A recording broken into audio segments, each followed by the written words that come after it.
Greetings and welcome to another episode of Ball Chat Podcast.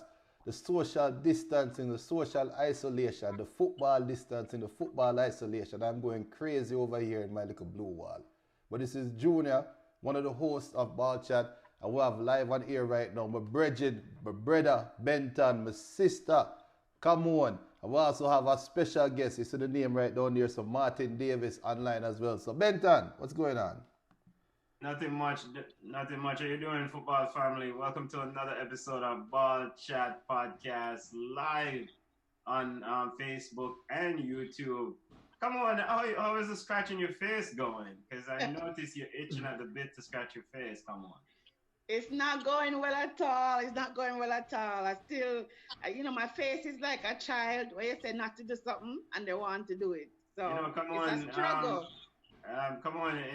When I was a child, in the country or in a country, what we used to do is when youth used to suck the finger, they used to put fowl feces or bird feces on the finger to prevent them from sucking the finger. Them don't have those things in Germany. So come on, we're sending you a shipment to prevent you from touching your face. Football family, as usual, we always encourage different opinions, and today are different personals on, are different people onto the show, but today is no one different. And today we have a special guest joining us, Mr. Martin Davis Gzira United, owned in the Maltese First Division or Premier League's own. Former St. George's College beat and teach Idiot Wolmers in the 2012 Manning Cup semi-final. Martin Davis, how you doing, General? How are you, boss? Nice to be here. I'm fine, thanks. Boy, you look like a big man now, man. I remember in 2013, an interview you did with Sports Explorer Media when you were coming back from the trial in Valencia, and you were a little young bear, wet behind the ears there. You look like a grown man, man. All grown up, yeah. So football lovers joining us on Facebook or YouTube, whether you're following us on Ball Chat, YouTube or Facebook page or Island Sports YouTube page. You can send on your comments or questions for Martin or anyone on the show today. We're going to have a lively discussion as usual. I'm going to talk to Martin. How is he making it now without football? What his life has been like the last few years as he jumped to a new league and so forth. We're just going to have a lively and fun discussion. Of course, the news is centered around COVID-19 and all out of space. What we're trying to do for the next hour or so is just talk about football, take our minds off the major tragic event of the pandemic, and just try to have an engaging and fun discussion. So Martin, how are you doing without football? How are you surviving? Well, it's a bit boring, out of routine, but I'm just trying to keep as fit as possible. We have our schedule sent to us by the clubs just to keep the basic fitness up, so I'm just following that. Okay. And so what you doing? The toilet paper juggling? Is that what you're not posting any video of that? I've seen the players do it, but I don't think I'll be joining on kicking any toilet papers around. All right, come on. Let's have a discussion on Junior with Martin. Let's talk to Martin about his football career and so forth. Let's live this up. So Martin, I know that you're eligible to represent Canada as well. You've played for Jamaica at the junior level. Have you ever thought about representing Canada? Have you ever thought about switching to Canada and playing for the senior team? I mean, one of my main goals is to play international football, so I feel like whoever shows the most interest, the sooner the better. I guess I'll go with them. Okay. Yeah. Wait, hold on. Stick a pin. Martin, stick a pin. That question leaves too wide open. we do understand with Jamaican football, we have a laundry list of issues. Yes. But what is pivotal, and we understand, so the eye won't continue the eye growth and move to international football. Yes. But in time, we would like to see the man represent the senior team. And ultimately, we have to keep our talent at home, representing the colors rather than play for Canada or anywhere else. I understand that. I'm all for representing Jamaica, but I have age as well. I'm only getting older every year. And I want to be in a fold where I can continue my development. So it's just basically that. Yeah, yeah, and that's Yeah. understandable. Understandable. Um, so want to hear your, overall, what is the situation like on the ground? I know you're in Malta, it's late at night. What is the situation like on the ground there regarding the whole coronavirus epidemic, pandemic? What is it like? So basically, we're in lockdown. So only essential stuff are open. Maybe banks, pharmacies. That's the only thing you'll find open. No one is really walking on the streets or anything. I think there's 120 cases here so far, and Mm-hmm. there's only 500,000 people maybe in the country. Okay. So they're just trying to get everything under grips because Malta is a popular tourist island in Europe. Mm-hmm. So what happens is, the disease spread in other places and it just came here. Malta is also really close to Italy, Okay. just Okay. like a boat ride away, actually. Yeah. So you Yeah. do, I guess we do envision at some point you have importation of cases, maybe from Italy into Malta with the close proximity. Yep. Yeah. Yeah. So what are you doing to protect yourself? You just staying inside? The only time I would go outside is for a run, really. But other Okay. than that, I'm just inside. Yeah. Yeah. Social Don't distancing. touch your face, Martin. Don't touch your face. No, don't worry. My hands all have sanitizer up and thing. And I want to understand your thoughts on the long term or intermediate impact that you think this will have on football. A lot of clubs financially are taking a hit. Players are having to make sacrifice. We have Juventus players recently agreed with Juve to suspend their salaries for the next 4 months. Barcelona players are still in a wrangle with the club over, what percentage of their salary will be cut. So we have a laundry list of players in the world of football having to make sacrifices. And what do you think will be the long-term impact of this on the sport itself? Well, I think financially it's going to be a problem. There's nobody watching the games. Games are not going on. I think that might be a problem, especially for the smaller teams and the smaller leagues. And just the air of uncertainty, nobody actually knowing what's going on because there's no type of precedent for something like this to happen. So I guess it's just the unsurety, a lot of fear in the air. But Mm-hmm. I think there could be significant problems. Mm-hmm. Um, yo, you can chime in whenever you don't have a question. I don't know, cause but Martin, do you support any clubs in anywhere else in the world? I wouldn't say I support them. I watch everything basically, but Okay, I'm close friends with Raheem Sterling, and he plays for Manchester City, so I guess I lean more into that. okay. So I Yeah. was trying to find out if you're a Liverpool fan by any stretch. No, I know no, it's no. only for the odd man a Liverpool fan. No. Yeah, before Junior start beat and teach them. So Martin, so how is life in Malta? I've never been, but I hear it's a very pretty place, a very nice place. What are the cultural differences between Malta and Jamaica? I mean, yeah, Jamaica is your home and you love it, but I mean, tell me something. I mean, I don't want you to say anything negative about Malta, but just tell me what the cultural differences are for you and how are you adjusting? How are you adapting? Well, food is different. Just the whole way of life is different.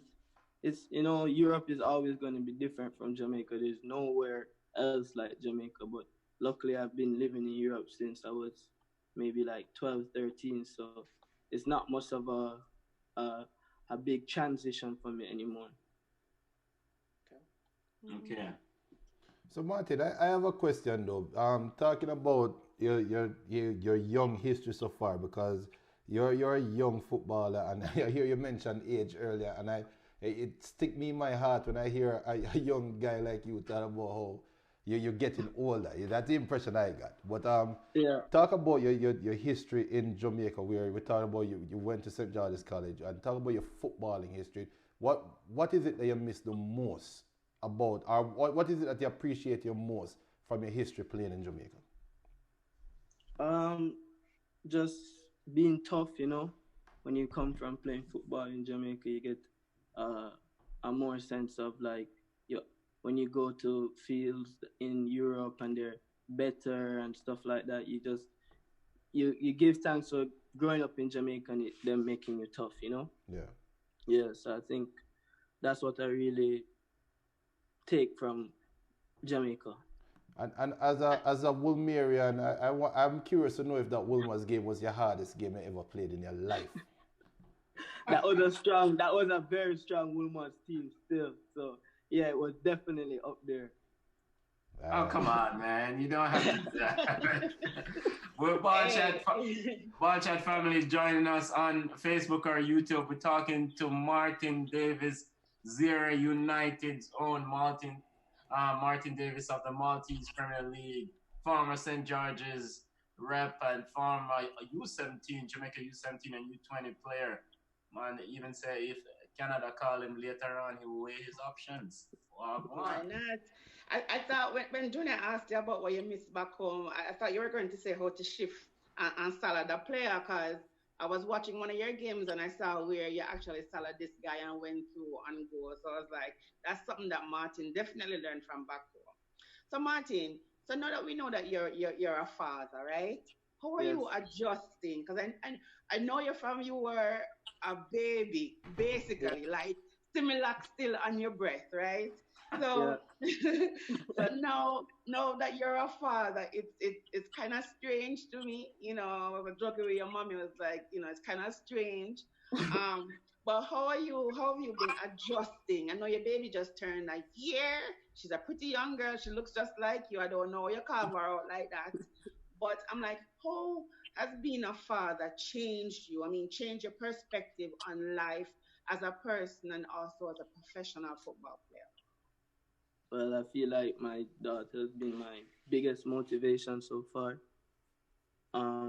Just push me to a new level, you know, because I know that I can't. It's not just about me anymore. It's about her. So just giving my best all the time, just to, you know, make stuff easier for her. So it's just motivation to me, basically, and made me really, really, really tune in. You hear me talking about age and stuff, it's because, you know, I kind of want the stuff a bit quicker now that I have people to provide for. True. Mm-hmm. Okay.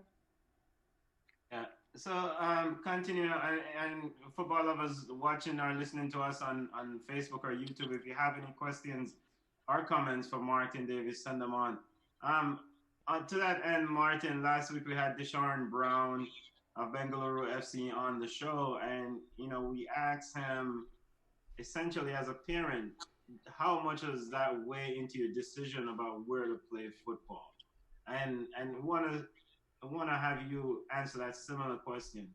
As a parent, how does that guide or influence your decision in where to go and play? Um, Obviously, I would much prefer to play in a country that doesn't have much tension, just because of the safety of my family.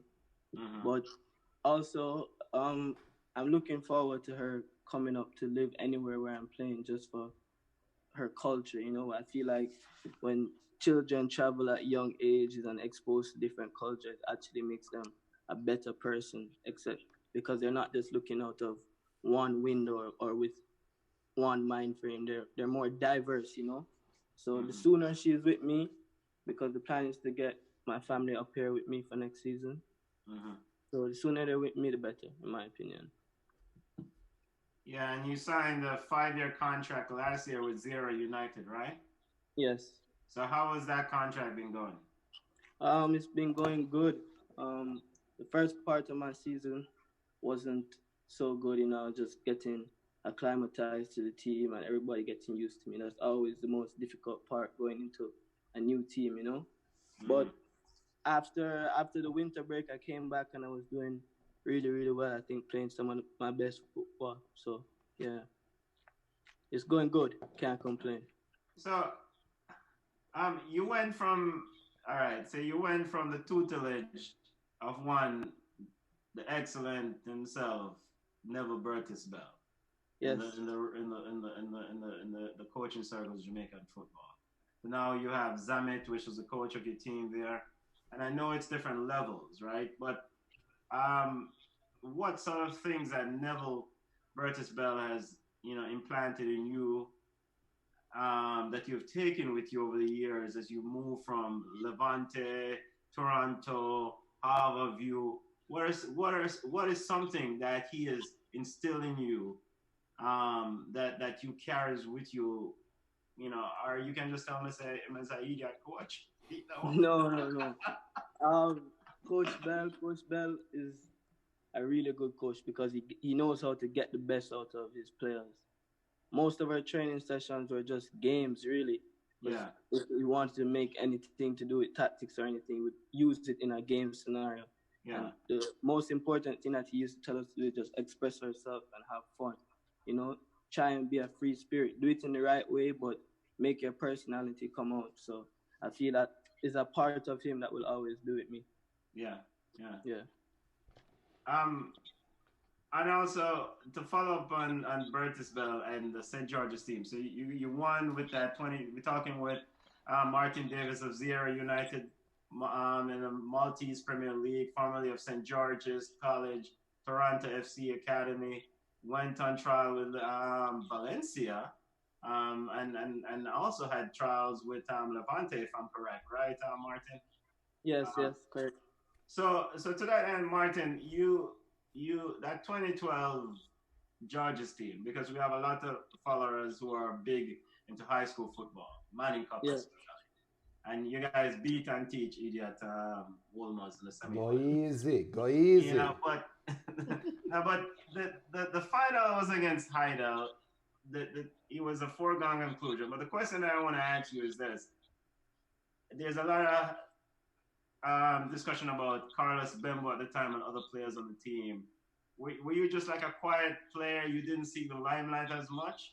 Was that a part of your personality? Because I didn't see you as the showy player, so to speak. Well, to be honest, I don't look at my high school years as my best years. To be honest, you know what I mean. I felt like the players that were in the limelight, they deserved the limelight because they were showing their quality more often than me. Yeah. Not everybody has the same level of development, and I just don't think I was quite there, like them at that time. Okay. And so there is some self-assessment, and so now you have elevated your game throughout the years, right? I feel like when it comes to football, I'm probably the most confident I've been. Like, I know I can go into a team and make a difference. And my last year here in Malta was like a breakthrough year for me, getting team of the year, player of the month, and scoring and assisting. I feel very confident. I feel like this is my time. Yeah. We're speaking with Gzira's own Martin Davis, formerly of St. George's College, as Junior Woolman's alumni screw up his face. Junior, you could ask some more questions. I don't like how you put it down the quadagis. Be careful, man. Well, Martin, I know we probably we're going to ask this question later on, so it might be a double question. But there are so many people that are playing football right now in Jamaica that are dreaming of where you are right now. And even though you might think yourself you have so many more levels to go up, you should commend yourself for your current accomplishment, because you have reached heights where many people can only dream about. No, you referenced something. You referenced two things that spoke to me. You said that when you were playing at Georges, you didn't get much of the limelight because the other players deserved it. But now that you have now graduated and reached this level where now your game is shining and your confidence is showing. I'm going to give you an opportunity right now to talk to that 10th grader, that 11th grader that is right now sitting in quarantine but know that the season is coming up and is practicing, but they don't feel as confident about themselves right now going into their Premier League, into their high school season, pre-season, going into their training. They might think that, it's a 22-man roster and I'm number 25. I'm going to give you an opportunity right now to talk to that young baller. Well, I can speak about me, and I can say that when I was going through similar times, because everything is perspective. What might be a low for somebody can be a high for somebody, Right. vice versa. But just be honest with yourself. Be honest with yourself, and be willing to learn from players that are better than you. Be open to listen to your coaches. Just always trying to get better. But you have to be also honest with yourself, because the moment you start telling lies, you start to hate other people for their success. I feel like all those stuff will just cloud your route to success. You know what I mean? Just Yeah. keep your head down and just work as hard as possible. Love that, love that. No, I love that because that is something that it doesn't only apply to football. It applies to all walks of life. And seeing somebody that has transcended the norm, because you're playing a kids game, but you are playing it professionally. I mean, that is to me is one of the highest honors that Yeah. me with my big belly self go out on a football field on a Sunday and can run 2 miles, but you can run 2 miles in your sleep, and you are doing it, getting paid to do it, supporting your Yeah. family, and still maintain. Yeah. I have to big you up on that one, even though you I beat one man. appreciate it. I appreciate it. So Martin, one of the things that I also want to kind of gain from you is I gather from you, how did you pick up this game? How was it introduced to you? This Why game, why football. football? Football. I Oh, mean, at what age did you fall in love with the sport? So to speak. Jamaicans are notorious for playing multiple sports. We have track. We have, of course, cricket. Now basketball is big. Why football? I went to St. Hugh's Prep, and there was a thing called Learn to Play, where they would just put some footballs on the field and you kick it and you go in the line, and just an introduction to football to see who wants to play. So I Hmm. went there, and the first week I wasn't really interested in it. Wasn't interested. Would be playing while everybody else playing football. But I think it was one lunchtime game the guys were playing, and I, I guess I was a bit better than the rest. I don't know, maybe because I'm athletic, I was fast for my age and stuff, and I realized that I could do something, and from that, my love just grew and grew and grew ever since then. Okay, okay, and Yeah. then it blossomed into. So from St. Hugh's Prep, were you recruited by Bertis Bell at St. George's? We can talk Careful, even under careful. the table deals right now. Now. I actually passed for St. George's. All right. Yeah. Unlike Junior. Well, I started at Wolvers. I got into Wolvers. I got to Arden. So leave me alone, No. please. So I mean, and transferring and moving on from St. Hugh's to George's, it was expected that you will go out for that Manning Cup outfit. I mean, George's Yes. has a long history of playing, of rolling out quality teams. Yeah, I remember going there in first farm and seeing the likes of like Kemal Malcolm that's playing in um, Arnett, I think, right now. It was just, it was amazing, the atmosphere back then. The whole school would come out to watch the Manning Cup team. The field was called Azteca, and it was just beautiful football. Everybody that was was first, second farm, and third farm wanted to play Manning Cup as soon as possible. Yeah. So Yeah, you had the pinch. You had the pinch. Come on, yeah. you're kind of quiet. Well, go on. You're so quiet.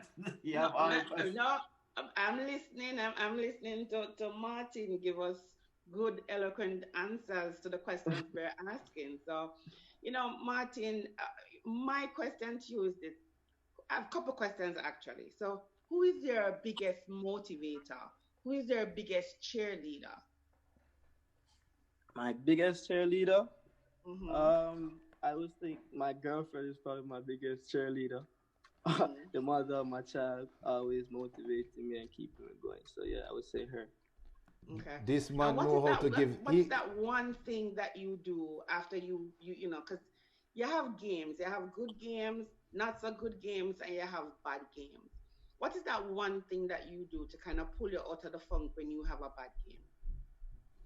Um, that's a hard one for me because when I have a bad game, that probably persists for another 2 3 days, just on my mind, can't sleep. So that's a hard one. I guess just getting back to training, getting back to training and doing the right stuff in training. I guess that's what gets my mind off of it.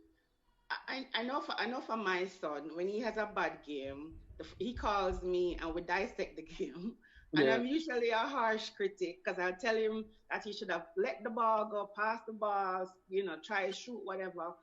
Are you one of those persons who will sit and re-watch the game like 4 or 5 times and curse about everything that went wrong? Is that something that you do as well? as soon as the game is finished, I'm messaging the coach asking him to please email me the game as soon as possible. And I watch it, I watch it, I watch it, I watch it. Sometimes I'd be like, I just had a good game and probably miles the match. And after watching the game 2 times, I'm like, still not there, still not there, still not there. So yeah, I'm But one of those persons. so that allows you to grow then. So that's Yes. one of the things that you Come on, and the German internet Yeah. again, Junior. hey, listen to Our me. Talk internet to a Mark about our beater. internet. But yeah, but that's one of the things that allows you to grow. I mean, if you can critique your game, that somebody says, Martin, I thought that was a 10 game for you, a very good game. But in the back of your mind, you're like, it might be a 10 for you, but might be a 6.5 for me. So if those are the things that you use, then you're truly on your way to be a very good footballer. Thank you, thank you. So, to that end, follow up regarding self critique and self assessment. Where do you strike the balance, though? Because there's this notion that as a perfectionist, we can sometimes push ourselves over the edge and drive ourselves crazy in this pursuit of something. When does Martin Davis put up your feet and said, I am proud of what I've done? Was it the Wolmer's game? Was it the finals? I mean, when are you satisfied with a performance that you can say, I wish I can replicate this performance every game in and game To be honest, for example, my last season, my previous comment in Malta, out? I So think balls that on. Is a ball with balls on?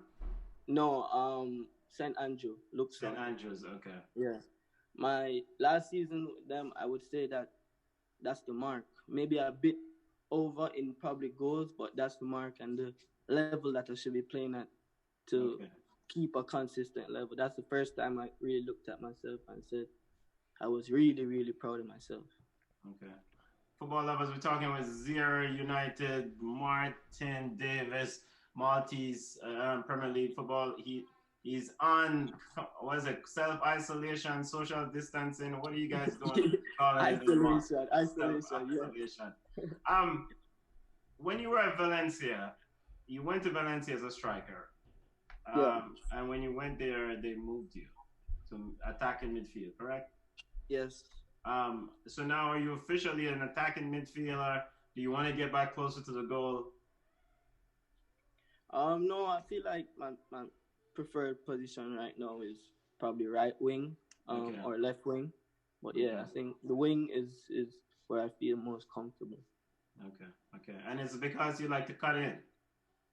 Yes. You like to run at the yes. defender, the Yeah, I like back, to the take wing on backs, and defenders. cut the ball in. Yeah, that's my game.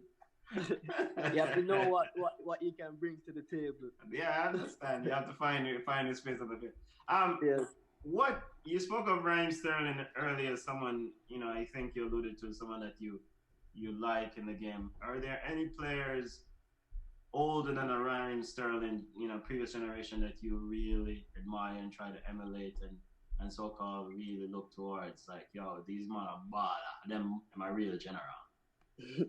Well, when I was just started playing football, I remember coming home and there was Champions League on TV and it was Ronaldinho that was playing at the time. And I saw him do some stuff in that game that just changed my whole perspective of football. I was like, this is really fun. Like, I wish I could always turn on my TV and be entertained like this. And then kept following this game. So I think that's the bit older player that I would say that really changed everything for me. Yeah, so Ronaldinho and the fun of the game, that the fun that he brought to the game was something that was big for you. Yeah, it was shocking to me. I never expected to see something like that. It Okay. like just opened my eyes. Okay. Okay. So Yeah.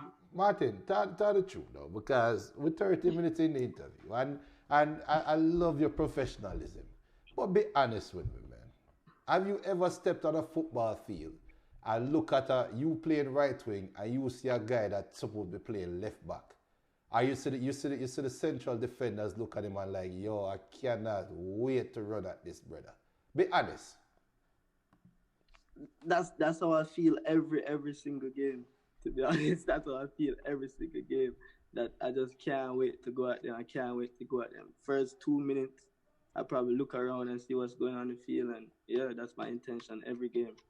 I can just imagine you see like the opening kickoff and the striker of the other team kick the ball back to the left back and him can't even control the ball or him belly look big and him can't even run fast. So you just sit down and say, yo, I can't wait to just kill You that can brother. tell those stuff in the first 10 minutes usually, even less.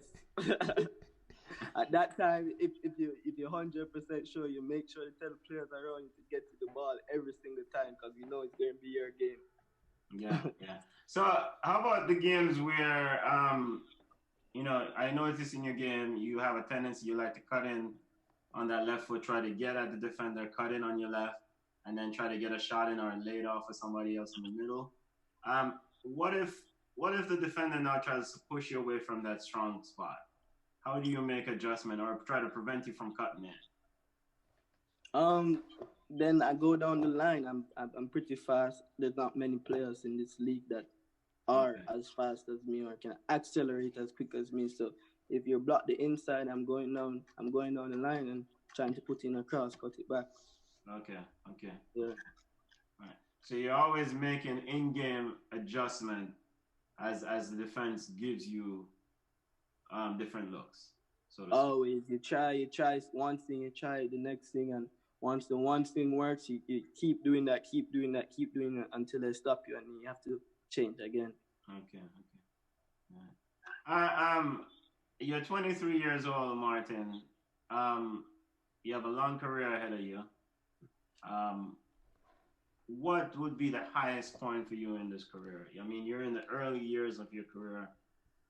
You traveled to many places, but what would be the highest? Like when you sit back and say, "This is where I would like to be, and this is what I would like to achieve in the sport." We're in number 7 for Manchester United.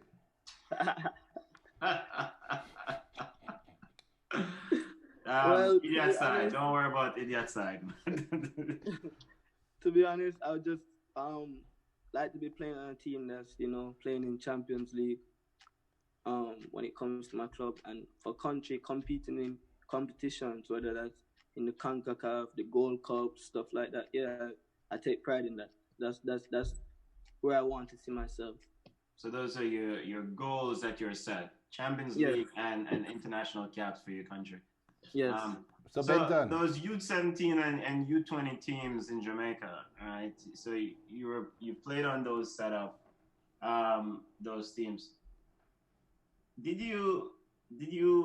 Let me see. I don't really want to answer the question in a negative light to try to let you put JFF in any bad light. But what was that experience like, so to speak? At the U17 or U20 level. Well, it was a lot of talent, a lot of talent. Okay. That's one thing I can say. Um, yeah, a lot of talent. Okay. Jamaica is abundance of talent, and you can put Yeah. on your political hat in this statement. What is a limiting factor for you in terms of why we can't harness this talent to become consistent world beaters? Is it an individual level, individual issue? Because someone a ball like a Sunday league ball game, someone wassy. But when you actually bring them to the collective effort of playing as a team, then it's not effective. Right? I feel like we have the right talent to do what we need to do. We just need a better structure. Just need a better. Okay. Yeah, the things outside of the football field need to be handled with a bit better, and I think that the sky is the limit for us. Okay. Do you see yourself going into any sort of administrative role after your playing career is over? Is that too far down the road? Maybe No, coaching or or agents, say being an agent? I mean, do you want to get into the business side of this thing? Yeah, I would love to. Being an agent, looking for talent and placing them in teams. I would love to do something like that. It's something that I think about. But also, I also think about coaching as well. You know that you can always go for your license. Then when you're a player, it's a bit easier. So I'll probably fit that in somewhere as well. Yeah, yeah. Man, good stuff, good stuff. I wish you all the success. I wish you all the success, man. Proud of your work, proud of what you've been doing, man, and continue, staying, keep your head on, and keep grinding. I think, because not everyone willing to go a road and do the thing. Yes. People have talent, but they're not on the road. It's something I deal Yeah, with. yeah, yeah, yeah. Yeah, but with a name like that, with a name like Martin George Edward Davis, I mean, you can't expect anything but greatness. Yeah, man. What happened with them people four middle names, Virgin? Because I saw that Martin George Edwards. I don't know. You have to ask my parents about that. All right. At least, And as long as it fits, as long as it fits on the birth certificate, you're good. Yeah. You have to write it really small though. And your parents are they on the island? Do they get a chance to watch your games? Yeah, they're on the island. They do watch my games, especially my dad. He's always like, really wanted to see everything that happens on the football field. My mom's always there for moral support, guiding me. So your dad was one of your first coach? Yes, definitely. He was a defender, so he would always tell me what the defenders don't like, and I think that's what kind of made me into a dribbler, just that insight that he gave me at a young age.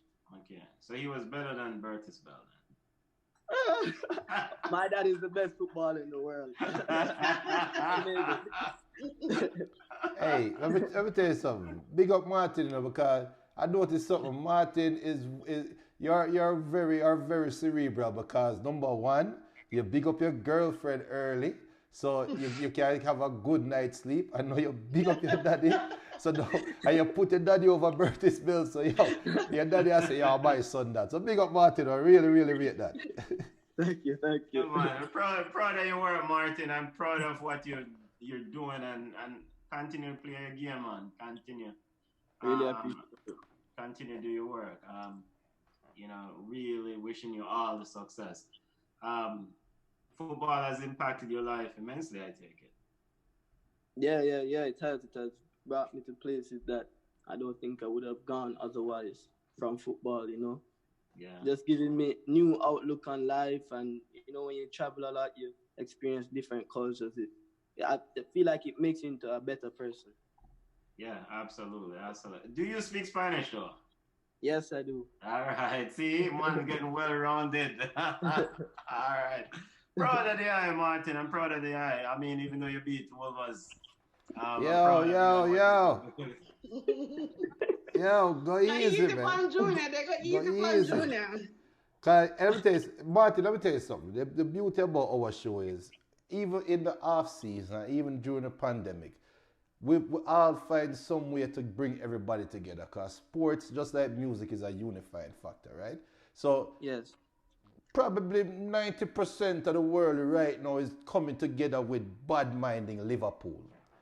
Are you a part of the 10%, or are you a 90%? Because I like how you skirt around the answer, but your ball where you rate Raheem Sterling came from Liverpool. So, you say you're going big up Man City to watch everybody. Talk the truth now. If you were to be the commissioner or the head of the English Premier League, would you void the season, scrap the results, or would you force the players? Because you're a player, So would you want to play 3 games in 1 week consistently and then have Jamaica World Cup qualifiers you need to travel for? Or would you want to void the season? Tell the truth. I don't know. It depends. If I was Liverpool, I would want to do anything to get my hands on the title. So whatever that took. Big up El Pistolero watching us on Facebook. El Pistolero said, up family, big up yourself. We're talking to Martin Davis Gzira United's own Martin Davis, former St. George's College, Harvard View. By the way, we don't hear you talk a lot about Harvard View. And big up to Island Sports though. A big up Island Sports Network. Harvard View, and I mean, Clyde Durgin and Harvard View family was instrumental in your movement to Malta. What was the experience like in being a part of the Harvard View setup? It seems to churn out young talent after talent. Well, I played Premier League just out of Money Cup. I think I was maybe 16 or 17, and that was also some of my best football playing with Harbour View. Yeah, it was playing all those Monday night games really helped me mature. I think Harbour View was like pivotal in my growth. Okay, so I say you started playing big man football just out of high school, eh? Yeah, very young. Yeah. So Martin, can you explain to me, because I'm not a big fan of schoolboy football, but can you explain to me how is it that schoolboy football is more popular than Red Stripe Premier League? It's like people scale the fences, even when it's free to go in, people are scale the fence to watch schoolboy football. But when there's a Red Stripe Premier League game, they can't get anybody to watch it. What is the pull to schoolboy football? To be honest, I think it's just the youth actually. I just think it's just the age. That's it, the under 19 that makes it a bit more exciting than going to a Premier League game and watching somebody maybe that is 30 or 28, So I just think it's just an age thing. Maybe if the Premier League team start playing more younger players and giving the same type of spotlight as in Manning Cup, the same type of marketing, it can be up to the same level. Okay. I don't know. That Benton, write that down. That's one of the little thing that too. Remember we are talking about ways how we can improve Premier League. Yeah, I never think about that either. Martin, I would ignore come on and because I don't know why she liquor head talking about she don't rate schoolboy football. It's madness. It's absolute madness. Yeah, but you're right, and I agree with you. Well, not that you're right, but I agree with you. There has to be some more marketing in regarding to the Premier League setup. Is there any young players? I don't know if you follow schoolboy football now, or Premier League now, Martin, from where you are. Are there any young players coming through the ranks in Jamaica that you really say, yo, them with their ball, or so to speak, like the Lamar Walkers of the world, the much hyped and much talked about players? Well, my knowledge of the schoolboy and the Premier League kind of stopped like around like Alex Marshall age. Okay. So like Tyreek McGee and Lamar, those guys. I feel like they're very talented. They have a lot of raw talent, and they just need to get to somewhere organized as soon as possible. Don't lose that raw talent, but get somewhere organized as possible. And yeah, we can be challenging with other nations soon because they have a bright future when it comes to those young players. It seems like we need to sign you up for coaching. Coach role. Yeah, just where the number 7 of money. You guys are the ones who will take this thing forward. I mean, Junior and Camon's generation already passed in the world of football. So what a piece of brightness. it's your guys are the one that have to take this thing forward. How about Jamaican players that you spoke about Ronald Jr. earlier and Raheem Sterling. Of course, he plays in Europe. But the 98 World Cup players that you celebrate, any of the top of Whitmores of the world, or any of the players from the island that you really say, yo, the man that was a general? Or because I'm trying to get how much of a student of the game you are, and I know that you are. To be honest, when I used to go and watch Jamaica play, there was one player that stood out to me at the time. Mm-hmm. When I was going to that, so I was actually at National Stadium, and it was Luton Shelton. Yeah, big up Luton, big up Luton. He was dribbling at players, doing stuff that nobody was doing. You know what I mean? And yeah, I think he was a role model for me at that time. Yeah, big up to Luton Shelton. Truly, Jamaica's leading goal scorer. Yeah. Definitely sad story what's going on with him. Martin, as a player who know that nothing is not guaranteed in terms of playing, when you walk on that grass, how do you express yourself in terms of treasuring the moments of playing the game? When I go out there, I give it my 150%, and just know that this always can be your last time. You always have to fight for your right to be out there. So every time I'm on the field, it's go time. All right, all right. Heard it here first, football family. Yo, me done talking now. Big up yourself, Martin Davis Gzira United zone. Yo, we need to sort out yourself so you can play Wolves again. Hey. Oi, come on, man. Thank you so much for joining us. I wish you all the success. And Ball Chat is always open for you anytime you want to talk to the fans, talk to people, let people know how they can connect with you on social media. You know, we're gonna follow you. We want to watch your games. We want to keep abreast of what you're gonna be doing. Cause yo, I'll follow you know. We want to see if you blossom into the goals that you're setting. Okay, thank you. I really appreciate it, and I just want to say thanks for having me. Yeah. So how people can connect with you on social media. Okay, so on Instagram it's _Martin Davis, and also Twitter _Martin Davis. All right. Respect, football family. Wishing you all the success, Martin. And when you say you're going to your bed now. Yeah, sleep time. Thanks, Martin. Thank you. Respect. Bless up, family. Yeah. Bye-bye. Come on, don't touch your face. I use my knuckles, sir. All right, so football family, as we wrap up the end of the show, and just that was a wonderful discussion. Martin Davis, definitely a man to watch in this business. Very knowledgeable, very intriguing young man who's well abreast of what's going on in the game. All right, let's try to touch some of the major news that happened in the world of football this week. Come on, as we wrap up Ball Chat. And Junior is continuing on with this no football playing. Come on, and Alexander Zephyrin of UEFA came out this week and give some sort of hint that might actually materialize. Your thoughts? Listen, make Junior go first. Junior go first. But Hold on, maybe stretch. It's March now. Hold on, maybe stretch. Maybe stretch. It's March now, Junior. I mean, we have the month of April. We have the month of May. The target date is by June 30th, right? Come on. So July, can they get it done by June 30th? But I actually thought they said July. I thought they were talking about starting games in July behind closed doors. That's the latest I heard. Okay. So you see this fluid situation is that because I thought the Champions League draw July 15th thereabout. So Junior, you want to just reiterate what you keep saying? No football. Do you want me to say it again, or you want me to wait? Just wait, man. Just wait. Nobody kill the Liverpool fans, them. Because this morning not a Liverpool fan. He's a Manchester United fan, and he texted me and he asked me a question. He said, "Do you think it is fair for Liverpool to get the trophy?"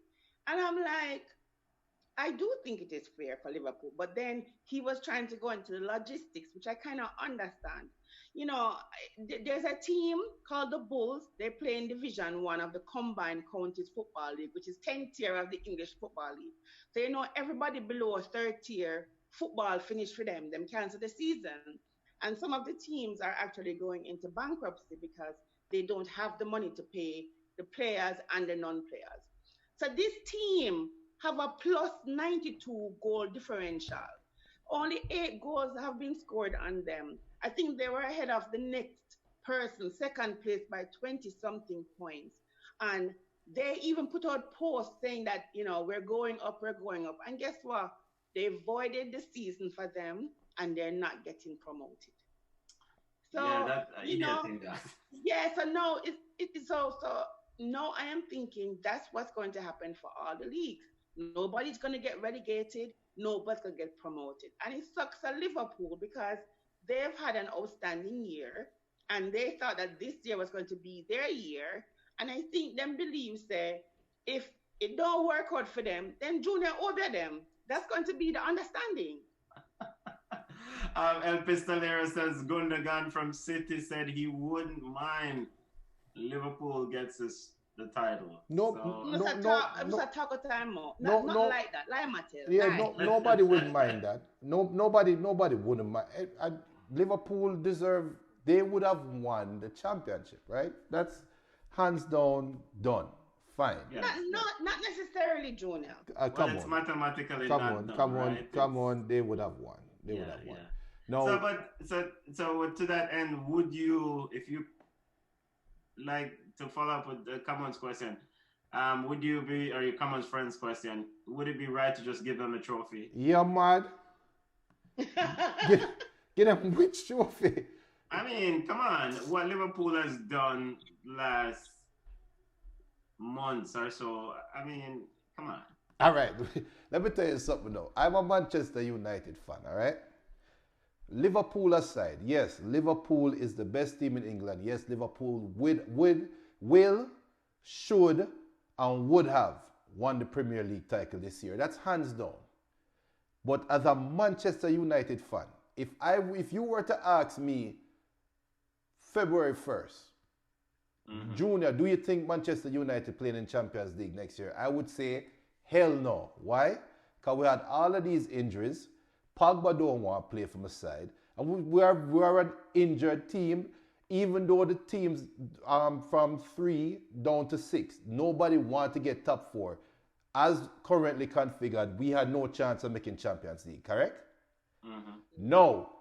If they were to say, let's finish the Premier League in June, and you ask me that same question, I'm going to say, of course Manchester United can finish the top 4. You know why? Because Marcus Rashford will be back. So you now come and tell a Leicester fan that has their team that played with all of their injuries and was pretty much assured of a top 4 finish. And now look at a Manchester United team that is now better than them and is going to kick them out of top 4. Explain to them why they should not go to Champions League next year. That's the question. Forget about Liverpool. You're assuming that the Manchester United team would be better than a Leicester City. You're assuming. If YNWA up Yahoo, big up yourself, football family, Bubba Peace watching. No, but come on. Any ball chat family watching us from New York, big up yourself, or any one of these hotspots with COVID-19. How are you guys doing? Just heal up and protect yourself. But yeah, sorry, Junior. Yeah, because that is the question now. The question now is, wait, I even forget this. Harry Kane will be back. Think about Tottenham right now. And where would Tottenham be without Harry Kane at the end of the season? So why are we now condensing a whole season into 2 weeks or 3 weeks? Forget about the first 4 or 5 months of the season for the race for top 4. It is now going to be a 3-week race for top 4. So all right, give it to Liverpool. Liverpool deserve it. But let's take it away from Leicester. Let's take it away from Sheffield United. Look at Sheffield United. They had a legitimate chance of making the Champions League because all the teams around them took a step back. Chelsea will be a much better team going in now into the running because Lampard have a longer time to implement his system. Explain that to a Sheffield fan that Tottenham is now better. Manchester United is now better. Chelsea is now better. So now we have the regular 5 teams. Explain to Sheffield, explain to Leicester. Well, you know, this is how I know. Yeah, I was with you until I reached Chelsea is better. No new pieces. So I don't know what you're saying, but listen, what I think they should do is all the games that were missed and lost during the virus, time, scrap those. And whatever games, the last 3 games or whatever in a me or whatever them want to play the remaining games, just play whatever is left. Whenever them reopen the season, they play those games that are scheduled in that month, in that week. You can't condense it. You can't, look here, Harry Kane is going to come back, but you can't put that pressure on him where he's going to play 3 games per week for a whole month. That no work out. I know Liverpool did it in December, but it is not feasible for us to say that the teams are supposed to play all those games. Oh, It just don't make any sense. it's And you can't just give Liverpool because then you have to figure out top four, mm-hmm, top five. Then mm-hmm. you have to figure out Relegation. the three teams that are being relegated. Yeah. It's a complete mess. And I am curious because if you're going to cancel the other teams, third tier and below, then you have to do the same thing for Premier League and Championship and National League. I mean, come So on now. Benton, Manchester, what are you saying? Cancel the season as well? Yeah, but when I say it, it sounds better. Because they know, it's not coming from a place of hate. Because I am married to a Liverpool fan and happy husband, happy life. But you are being bitter. Who, So me? there's a difference. Come on, let me tell you. What I'm mental. Let me tell you something. Let me just sit in my chair properly now and fix the crown on my head. Manchester United is the only big side in England that we can show a picture of us celebrating every possible trophy. I said big side, so Chelsea don't count. Manchester United. Okay, Junior. Hold on. Arsenal can't show me a Champions League trophy. Liverpool can't show me an English Premier League trophy. So guess what, Liverpool fans? We'd have to go hold on now. And guess what? Even if we don't get the trophy, we'd have get the trophy behind quarantine. Asterisk. El Pistolero said Manchester United is not a surety. He also Liverpool winning is a surety. Bubba P says, bless up family, stay safe. Come on. We know Junior bad man in Manchester, Liverpool long time. And we don't hold that against him. But at what point, at what date do you think that this decision needs to be made regarding this season? Pedro said this week actually that, if they're going to be playing games, there might be a potential that they need to have some warm-up games before to actually kick back on.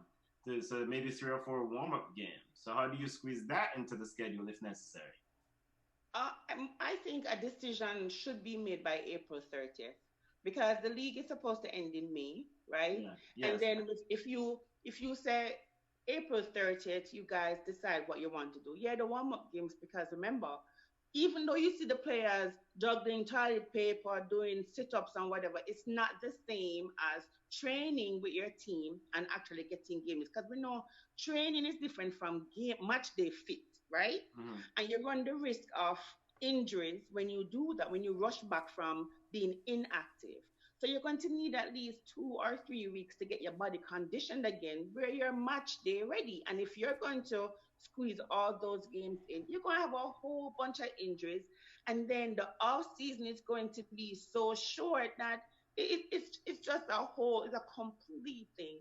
I think because of the loss of revenue, then they might not do it. But in terms of people's safety, then you should consider just canceling the rest of the league. It's not possible unless they're going to play the remaining 2 or 3 games if they call it on April 30th. But apart from that, it's just chaos. No, and real quick, fun and joke aside, I'm just playing radio and I bad mind. I don't really bad mind Liverpool. Liverpool is not my side. But the reality though, come on, you brought up a key point, the loss of revenue. If I was a team owner, I would not be opening my stadium. And this has nothing to do with bad mind Liverpool. Let me just be on the record officially and say they should call the season, give Liverpool a trophy, but the results and the Champions League, because I don't think Champions League qualification even count this year. So forget about Champions League, forget about relegation. Liverpool won the title fair and square. Give them the title and then we'll start over next year.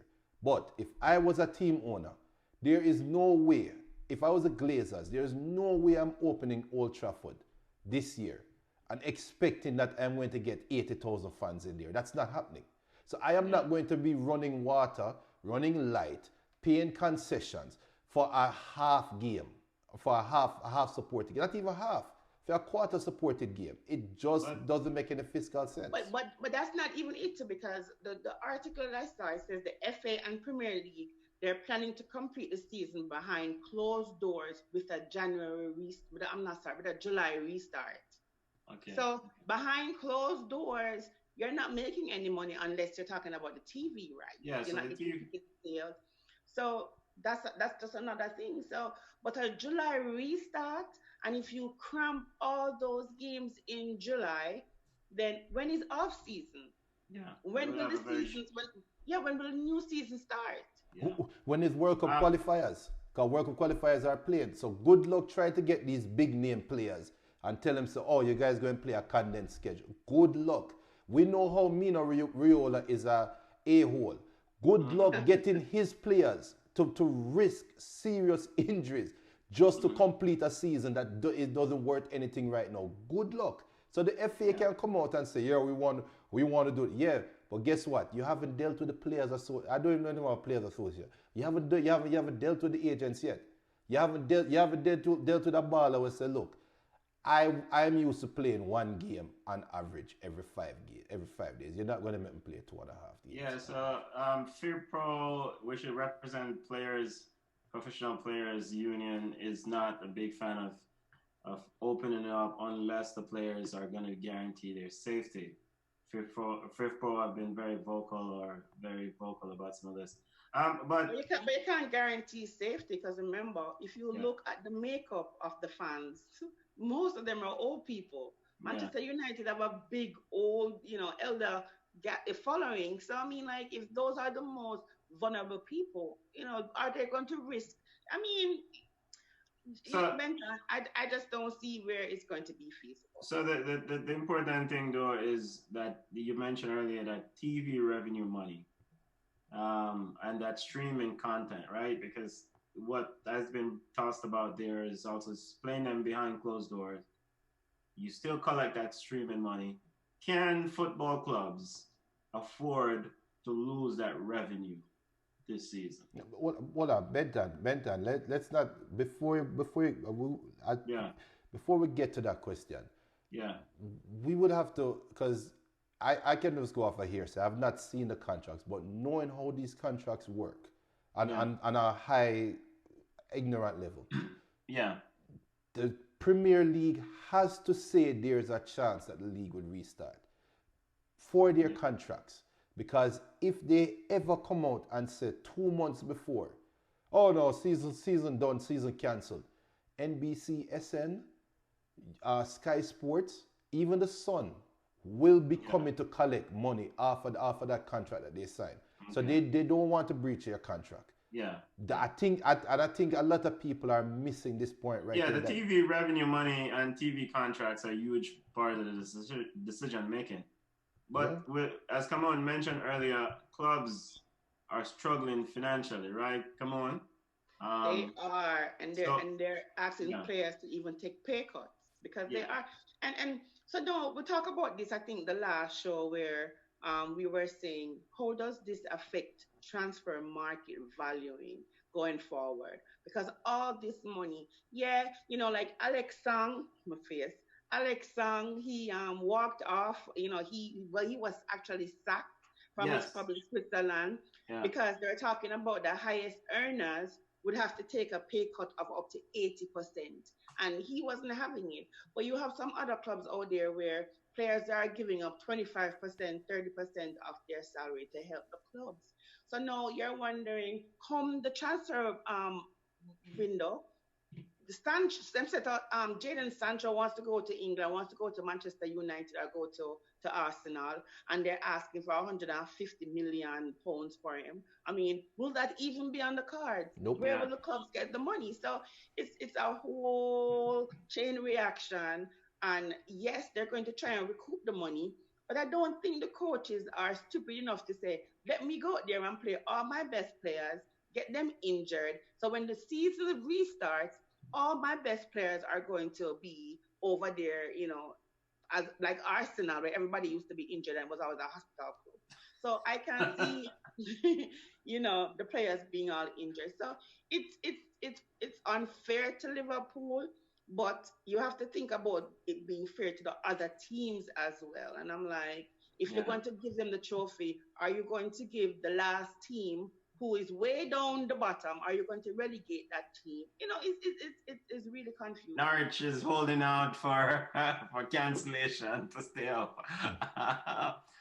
But FC Sion, Alex Song of XC Sion, and or formerly of FC Sion, he was sacked along with Johan Juru and a few other players because they refused. But surely there should be some legal ramifications there for Alex, right? Come on, for this club, right? I mean, it should be depends. What if his contract was ending, Yeah. this year? I don't know how long his contract was for, but I'm not sure the sacking part. I don't know if they can sack you because I know, like for some clubs, they have players. They call you in for a meeting, and you have the players sign. I said, "This we're going to give you a reduction in salary." Yeah. For us, it wasn't a question; it was telling you that there's a reduction in salary. So I Yeah. think the underlying thing is, are you going to take it or you're not? I don't know. Look at some of the players at Barcelona. They held up because they're not taking a pay cut. So I So mean, yeah. So they have not come to a decision yet with FC Barcelona and the players. some players have. Messi already gave up fee money and whatever, and even donate 1 million. Same thing with Oh, Juventus bravo, players. Messi. No, but the same thing with Cristiano Ronaldo. He also donated $1 million, and then he also took pay cuts. Juventus players actually took heavy pay cuts. The total pay cuts that they took came to €100 million. Yeah, but Sorry, no, $100 million, €90 million. The collective pay cuts. Them things. You yeah, see what I'm saying? yeah, but Juventus was doing foolishness signing Aaron Ramsey for $40 million in the first place. Not the We're tech not going pay cut. to see, as a team who buy Christian Pulisic for so much money. I am in no position to laugh or giggle at that comment. Uh, um, but let's wrap up the show with some good news. Of course, the pandemic is still rampant. We have many cases here in the U.S. I know in Germany there the cases are lower and the death rate is also lower. Come on, it look like you're not rubbing your face, so that's good. At least not this No, segment. listen, because they follow the rules. I'm telling you, we only go outside when it's time for rehab, where we go for therapy. And if we're Okay. going to the grocery stores and we come back and the grocery stores are stocked with goods, it's scanty, they have lines. I mean, it is so orderly. Places are closed, as Martin said, only banks and pharmacies, essential places are open. The streets are empty. People jog, but they keep a distance. You see the things. So people are really practicing, social distancing over here. So maybe that's why we don't see anybody. And even when we went to the doctor, the elevator sign said there was a big elevator, I mean huge, and it said two persons only. Okay. Believe you me, everybody stood there and only two persons at a time went into the elevator. So they Okay. follow the rules. So you can see why the rate is this low. They follow the rules. Yeah. Yeah. All right. Let's get some good news. I know Camo Junior depressed one week. He can't watch football, but let's get some good news. Man City has donated or made available its stadium to help in the fight. You talked about Cristiano Ronaldo and Messi both donating money. Any other good news from you guys about players being involved in the fight against COVID-19 and the pandemic that is ruining communities across the globe? Rashford and his friends, they've been donating and asking people to donate to a special fund to help the staff members who wouldn't ordinarily get paid in a situation like this. So they're um doing good things to help people. Other players have been doing it too, but you don't see them talk about it as much. They're probably donating, but it's nice that the clubs have stepped up. Chelsea stepped up. What's the name of the guy I don't like? We go Valencia and come back quick. What the name? Never. What name? Never. Gary Neville. What he plays for? Gary Him. Neville. He plays for Yeah, Chelsea. he has some hotels, and he actually said that the NHS personnel can use the hotels free of charge. So those are nice ways of people stepping up. And come on, And watch your bad mind of the former Manchester United captain too, you know, yeah? But Jerome Manaran on Island Sports said that FA would have to pay back for the rest of the season for the TV rights. Also, it might be up to the courts to decide, as clubs will stand to lose a lot. My point exactly, Jason. Jerome, big up. yeah, but it's not often you have a pandemic. I mean, you can't Yeah, write a contract for that one. yeah, but it, but well, just like in your insurance for your house, to squeeze some things in. Yeah. But the thing is this too, right? At what point are we going to put human life ahead of money? We can look at it from the place where they're losing money, but at the same time, I mean, don't you think that fans and players will appreciate a team more when they put a player's life and safety over the bottom line? Yeah, you, I just think, I mean, I applaud a team where that says, like, look at, even like for basketball, we squeeze basketball in. Some of the owners, I mean, they're putting players ahead of financial gain. So you would think that the Premier League, they make millions. And that's the thing too, let's talk about that for 1 second. How on earth you have some of these teams that are so rich? I mean, like, so rich. And then one little incident, and all of a sudden, them bankrupt. Them worse than somebody who is making minimum wage. Yeah, that's a very good point. Absolutely. I agree with you 100%. I mean, when you look at the wage bills and some of the earnings of these companies, of course, the wage bills are quite huge for like a Barcelona, Ital, or etc. But there's no way these clubs should be in this bad financial situation they're that not. they cannot honor these commitments. But clearly, they're overreaching, overspent. Nah, they're not. They're not in. They're not in.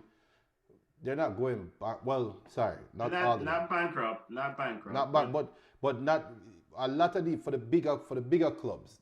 yeah. These are owners that have portfolios, and they look at the sporting teams as, there's a term in it in finance that I can't remember the term, but they look at it like as a cash cow, pretty much. And if there's a risk of that cash cow becoming a cash calf or a cash goat, they say, oh no, something going on right here, so we can't risk the money here. But Yeah, it's an investment, right? right, but then to Cameron's point though, it is easier for the NBA to do that. You know why? Because you only have what, 15 players on a roster, plus your top 6, 7 players.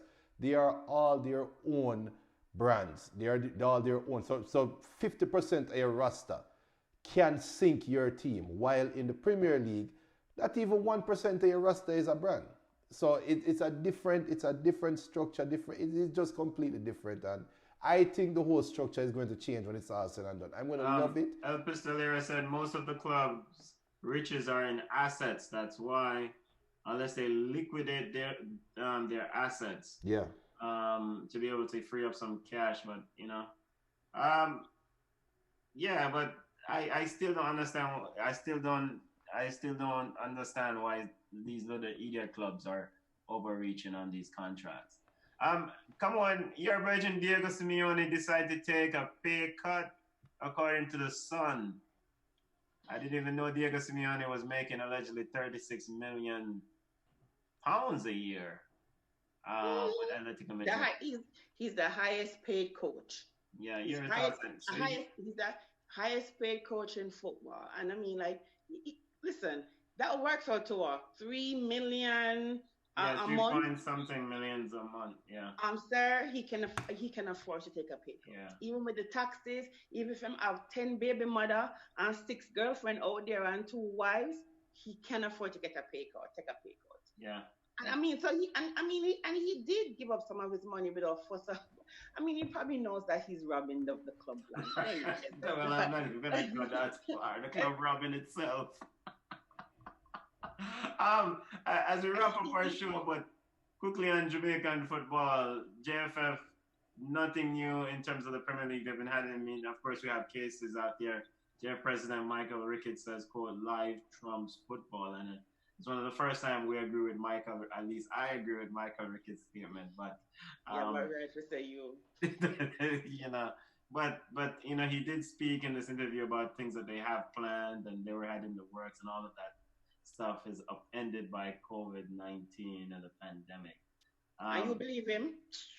Uh, quickly, your impact do you think that COVID-19 have on Jamaican football? We talk heavily about European football, but I think it's the same. The same. I mean, financially, it's going to be a struggle. I mean, the Restaurant Premier League is nowhere near as rich as any other league anywhere else. So yeah, the fact that these players still have to get paid when there's no money coming in, and these teams were already struggling, so it is going to be a struggle. I mean, I can you imagine you ask a Jamaican player to give 20% time $100,000 in Jamaica? It's just it's just madness.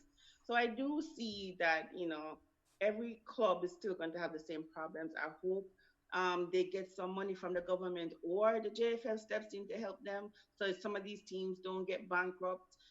Benton, they can't buy that striker that you wanted Mullins to buy for how much $1 million that's gone down the drain. don't worry, we have money. We're printing some new money now. So I think it's the same. Don't matter the level of football. I think it's the same issues that all the clubs are facing, which is monetary. Yeah. All right, Junior and family. Let's wrap it up now. Junior, have anything else to add? Manchester United for life. Say that we said something of substance, Junior. Football lovers, thank you for joining us. As we wrap up the show, once again, we want to reiterate, stay safe, follow the public health guidelines regarding COVID-19. Do not touch your face, wash your hands frequently, keep it clean. I mean, practice social distancing and so forth and so forth. Just be safe, football family. Junior, Makugwari, come on, they are firing already, Yeah, come on then after hours. All right, people, later. Oh, Junior, can you please put up the social media connect? It's been up. You can follow us at Ball Chat Podcast on Instagram, at Ball Chat 1 on Twitter, at Ball Chat on Facebook, and also email us at ballchatpodcast@gmail.com. You're watching us live on Island Sports Network. You can also listen to the audio recordings of the show on all your favorite podcast platforms. We are everywhere. Just look for Ball Chat Podcast. And if people listening on Island Sports Facebook on our YouTube page right now, if you're listening to audio of the show, if there's a footballer out there that you think that we should talk, you don't have to be a footballer, somebody that is a part of the business of our sport that we love to talk about, and you want us to have them on the show, send us the name and we will make it possible. We will beat on the door. We'll do everything to get them on the show. We'll let them know that you want to hear from them. So let us know. All right? Stay safe, football family. Look more. Benton, don't put your hand in your face. Don't put me on that. Don't touch your face. Come on.